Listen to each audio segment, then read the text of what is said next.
Hi guys, Paytm app ఎవరైతే ఎక్కువ use చేస్తున్నారో మీకు ఒక గుడ్ న్యూస్ అయితే ఉంది. వీడియో ఎండింగ్ వచ్చి చూడండి. కొత్తగా ఛానల్ చూస్తుంటే సబ్స్క్రైబ్ చేసుకోండి. వీడియో యూస్ఫుల్ అనిపిస్తే లైక్ చేసుకుని సపోర్ట్ చేయండి. మనకి టెలిగ్రామ్ ఛానల్ ఉంది. అప్డేట్స్, ఆఫర్స్, క్యాంపెయిన్స్ అన్నీ కూడా దాంట్లో వస్తున్నాయి. డిస్క్రిప్షన్లో ఛానల్ లింక్ ఉంది, ఫాలో అవుతుండండి. ముందుగా ఈ యొక్క అప్డేట్ ఏంటంటే మనకి ప్రీవియస్గా పేటీఎం పేమెంట్స్ బ్యాంక్ని ఆర్బీఐ బ్యాన్ అయితే చేసింది. మార్చ్ 15 వరకు అవి వర్క్ అవుతాయని చెప్పింది. ఆల్రెడీ అవి బ్యాన్ అయిపోయినాయి. ఇప్పుడు పేటీఎం పేమెంట్స్ బ్యాంక్ కానీ, పేటీఎం వాలెట్ కానీ, ఫాస్టాగ్ కానీ అవి కూడా వర్క్ అవ్వట్లేదు. చాలామందికి ఇప్పుడు డౌట్ ఏంటంటే పేటీఎం యూపీఐ వర్క్ అవుతుందా లేదని. ఎందుకంటే పేటీఎం యూపీఐ సర్వీస్ని ప్రొవైడ్ చేసేది పేటీఎం పేమెంట్స్ బ్యాంకే, కానీ ఇప్పుడు ఆ బ్యాంక్ లేదు. ఇప్పుడు ఈ యొక్క యూపీఐ సర్వీస్ని ఎవరు కంటిన్యూ చేస్తారు పేటీఎం యాప్లో అనేది దానికోసం మనకి ఎన్పిసిఐ అని ఒక అనౌన్స్మెంట్ చేసింది.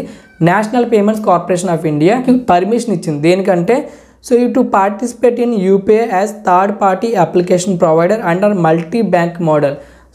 యూపీఐ సర్వీస్ని ప్రొవైడ్ చేయడం కోసం పర్మిషన్ అయితే ఇచ్చింది. అది కూడా మల్టీ బ్యాంక్ మోడల్లో. దీంట్లో భాగంగానే 4 బ్యాంక్స్కి పర్మిషన్ ఇచ్చింది ఈ యొక్క పేటీఎం యాప్లో యూపీఐ సర్వీస్ని ప్రొవైడ్ చేయడం కోసం. అందులో ఏమేమి ఉన్నాయంటే మనకి యాక్సిస్ బ్యాంక్ ఉంది, హెచ్డిఎఫ్సి బ్యాంక్ ఉంది, State Bank of India and Yes Bank. ఈ 4 బ్యాంక్స్తో టైఅప్ అయ్యి యొక్క యూపీఐ సర్వీస్ని పేటీఎం యాప్లో ఇప్పుడు కంటిన్యూ చేయబోతున్నారు. అంటే ఇక్కడ నుంచి మీరు ఏదైతే యూపీఐ చేసుకుంటున్నారో పేటీఎం యాప్లో అది ఇలాగే కంటిన్యూ అవుతుంది. @పేటీఎం అనే హ్యాండిల్ ఉంది కదా మనకి యూపీఐలో, అదైతే అలాగే ఉంటుంది, ఎటువంటి చేంజ్ లేదు. కానీ దాని యొక్క ప్రొవైడర్ ఏదైతే ఉందో బ్యాంక్, అదైతే ఇప్పుడు చేంజ్ అవబోతుంది. దీంట్లో మెన్షన్ చేసిన పాయింట్ ఏంటంటే Yes Bank shall also act as a merchant acquiring bank for existing and new UPI merchants.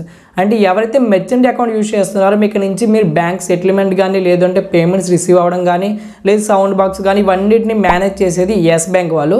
ప్రీవియస్గా పేటీఎం పేమెంట్స్ బ్యాంక్ ఉండేది, ఇప్పుడు అది లేదు. కాబట్టి ఇది సపరేట్గా ఎస్ బ్యాంక్ ఏదైతుందో దాన్ని ఈ యొక్క మెర్చెంట్ అకౌంట్స్కి మెయిన్గా ప్రొవైడ్ చేస్తుంది సర్వీస్ అనేది. అండ్ ఇందులో పాయింట్ వచ్చి మనకి @Paytm handle shall be redirected to Yes bank.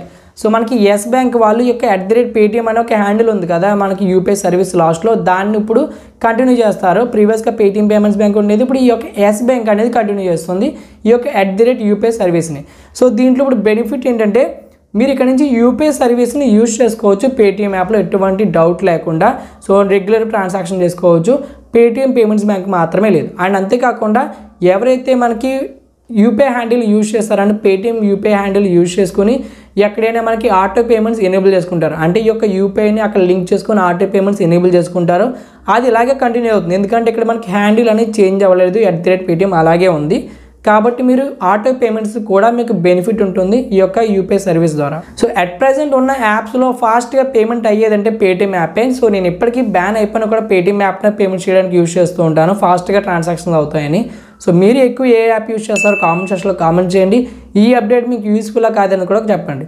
Video నచ్చితే ఖచ్చితంగా లైక్ చేసి సపోర్ట్ చేయండి. Thank you.